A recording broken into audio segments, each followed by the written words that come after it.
জাতীয় থেকে আন্তর্জাতিক, প্রান্তিক জনপদ থেকে নগর, চারপাশে এই মুহূর্তে যা যা ঘটছে তার সবকিছু নিয়ে আমাদের নিয়মিত আয়োজন এখন চারদিক। আপনাদের সঙ্গে আছি আমি নোমান আব্দুল্লাহ। ময়মনসিংহ ও শেরপুরে বন্যা পরিস্থিতির কিছুটা উন্নতি হয়েছে। বৃষ্টিপাত না হওয়ায় কমতে শুরু করেছে বন্যার পানি, তবে নেত্রকোনায় বাঁধ ভেঙে প্লাবিত হয়েছে নতুন নতুন এলাকা। পানির চাপে নেত্রকোনার কংস নদীর নাটের কোনা এলাকায় বাঁধ ভেঙে গেছে। এতে প্লাবিত হয়েছে জেলার নতুন নতুন এলাকা। জেলার 4 উপজেলায় পানিবন্দী অবস্থায় দিন পার করছেন অর্ধ লাখের বেশি মানুষ। তবে উজানের ঢল কমায় ভাটি অঞ্চলে পানি কমতে শুরু করেছে।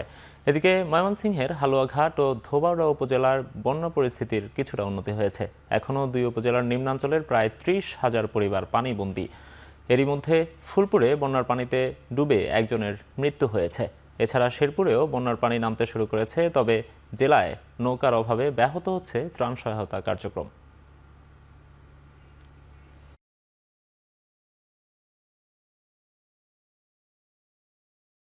লাখ লাখ টাকা ক্ষতি করে আবাদ টাবাদ গুলো প্রজেক্ট মজেক্ট সব তলে গরু বাছুর পানির মাঝে আঙ্গুর এই এলাকাটা পানি চুরমার করে আসছে, ঘর বাড়ি সব চুরমার করে আসছে। এখন ভাই আমরা পানির মধ্যে ডুববে রয়েছি। এখন আঙ্গের ঘরে পানি, থাউনের ঘরে পানি, আন্নার ঘরে তো কোনো গপ্পই নাই। ফেনীতে দুর্যোগের সময় সারা দেশের মানুষ তাদের পাশে দাঁড়িয়েছিল। সেই কৃতজ্ঞতা থেকে এবার ফেনীবাসীও বন্যা দুর্গতদের প্রতি সহায়তার হাত বাড়িয়েছেন। শেরপুর ও উত্তরাঞ্চলের বানভাসীদের জন্য খাদ্য সহায়তা নিয়ে বন্যার্তদের পাশে দাঁড়িয়েছেন ফেনীবাসী। একদিনেই এই জনপদের তরুণরা সংগ্রহ করেছে 12 লাখের বেশি টাকা। প্রথম দফায় প্রায় 8 লাখ টাকার শুকনো খাবার, ওষুধ, বিশুদ্ধ পানি নিয়ে শেরপুর পৌঁছেছে ফেনীর স্বেচ্ছাসেবকরা। এছাড়া দ্বিতীয় দফায় আরও 6 লাখ টাকার বেশি খাদ্য সহায়তা নিয়ে 12 জনের আরও একটি স্বেচ্ছাসেবক দল যাবেন উত্তরাঞ্চলে। বানভাসী মানুষের সহায়তায় ফেনীর বিভিন্ন স্থানে এখনও গণত্রাণ সংগ্রহ কার্যক্রম চলছে। এসব সহায়তার অর্থ ও ত্রাণ সামগ্রী পর্যায়ক্রমে পৌঁছানো হবে বন্যা কবলিত এলাকায়।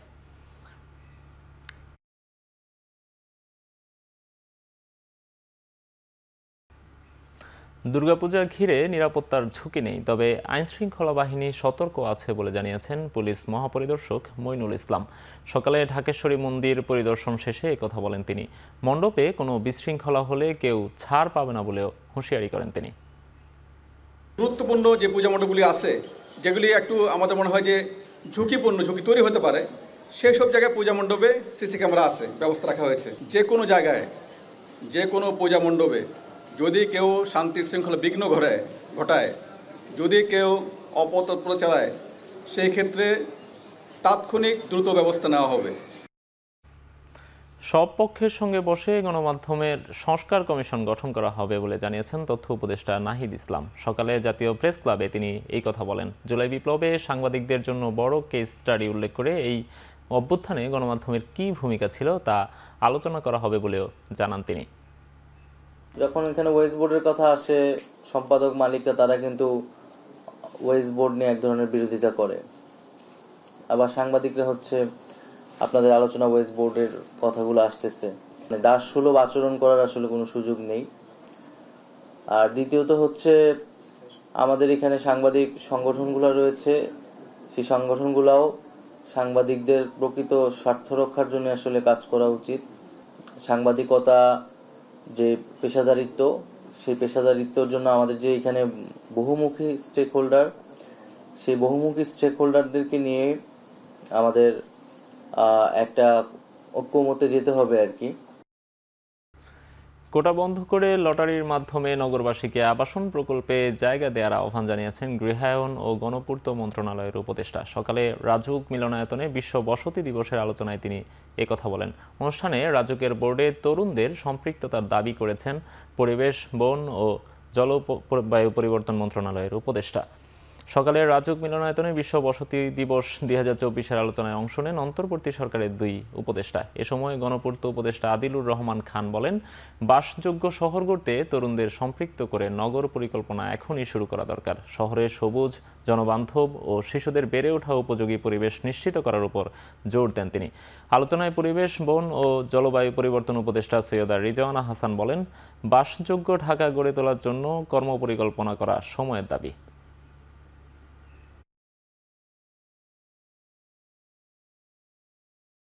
বসতি মানে কিন্তু আমার একটা খালি বাসা থাকবে তা না।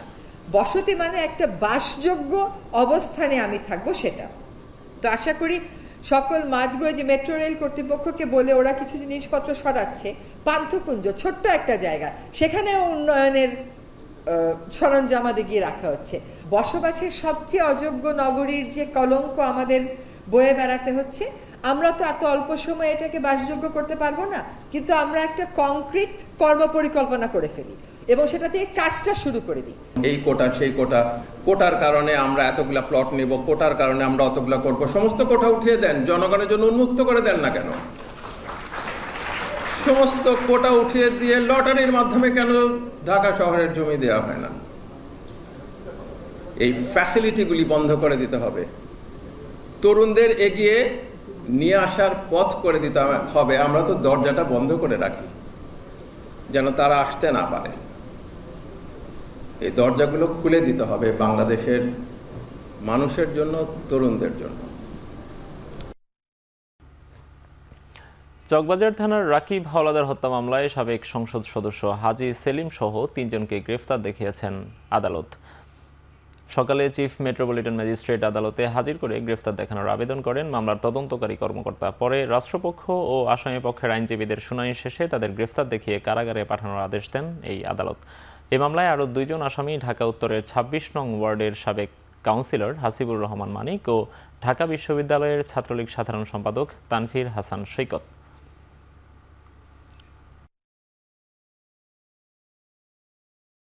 এই 3 জন হাজী সেলিম সহ বাকি 2 জনকে এই মামলার সঙ্গে জড়িত থাকার বিষয়টা নিশ্চিত হওয়ার পর তাকে আজকে আদালতে উপস্থিত করে তাদেরকে একটা দরখাস্ত দিয়ে বিজ্ঞ আদালতে এই মামলা তাদেরকে গ্রেপ্তার দেখানোর জন্য নিবেদন করেন।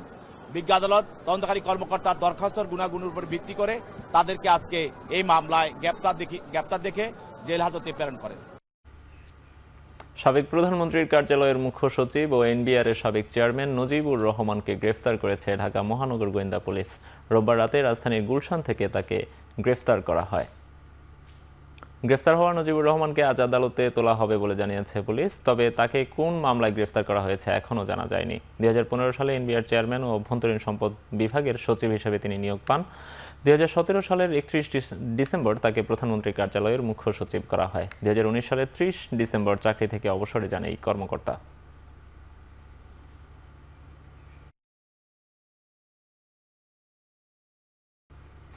বসুন্ধরা গ্রুপের চেয়ারম্যান আহমেদ আকবর সোবহান ও ব্যবস্থাপনা পরিচালক সায়েম সোবহান আনফির সহ তাদের পরিবারের 8 সদস্যের ব্যাংক হিসাব জব্দের নির্দেশ দিয়েছে Bangladesh financial intelligence unit BFIIU। কেন্দ্রীয় ব্যাংকের আর্থিক গোয়েন্দা বিভাগ রোববার বিভিন্ন ব্যাংক ও আর্থিক প্রতিষ্ঠানকে তাদের ব্যাংক হিসাব জব্দের নির্দেশনা দিয়েছে। ব্যাংক হিসাব জব্দের তালিকায় থাকা অন্যরা হলেন আহমেদ আকবর সোবহানের 4 ছেলে সাদাত সোবহান, সাফিয়াত সোবহান, সায়েম সোবহান আনফির ও সাফওয়ান সোবহান এবং 3 পুত্রবধূ সোনিয়া ফেরদৌসী সোবহান, সাবরিনা সোবহান ও ইয়াশা সোবহান। BFIIUর চিঠিতে বলা হয়েছে উল্লেখিত ব্যক্তি ও তাদের প্রতিষ্ঠানের নামে কোনো ব্যাংক হিসাব পরিচালিত হয়ে থাকলে সেসব হিসাবের লেনদেন মানি লন্ডারিং প্রতিরোধ আইনের আওতায় 30 দিনের জন্য স্থগিত রাখা এবং তাদের নামে কোনো লকার থাকলে তার ব্যবহার 30 দিন বন্ধ রাখতে হবে।